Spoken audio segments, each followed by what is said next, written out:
This is Kevin Warsh, and he's just been nominated to the most powerful position at the Federal Reserve. If confirmed by the Senate, he will replace Jerome Powell as chair of the Fed once his term ends in May. This is one of the most consequential appointments that the president is going to make. The more people that Trump can bring on to the central bank, the higher the likelihood that the central bank will shift more in the direction that the president wants. Now, he's made clear his criteria for the Fed chair. It's someone who supports lower interest rates, and he's even went so far as to explicitly say that he would not choose someone who disagreed with him. Someone who believes in lower interest rates by a lot. Worsh, who previously worked as an aide to President George W. Bush, has publicly backed the need for rate cuts, arguing that tariffs will not lead to persistently higher inflation.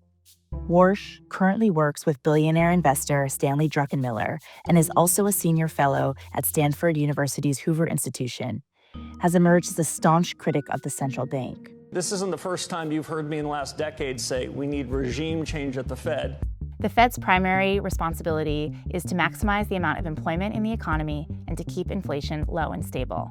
And it does that by setting interest rates. The Fed chair will have significant influence over the policymaking process, but he will not have total control. Rate decisions are made by committee, and some of the most important people he'll have to convince are the 6 other members of the Board of Governors. The president nominates the members of the Board of Governors in Washington. He was the one that nominated Chair Powell in his first term. He also nominated Chris Waller, a governor, and Michelle Bowman and Stephen Myron. But Lisa Cook is at the center of this whole saga because Trump has tried to fire Lisa Cook, a Biden appointee. Now, she's been allowed to stay on the Fed and serve, and she will do so until the Supreme Court decides on her fate. Of the current and former policymakers that I speak to, they say it's absolutely critical that the Fed stays independent, not only for the health of the economy, but also the stability of the global financial system. If people start to lose confidence in how the central bank operates, then that's going to have massive implications for everyone.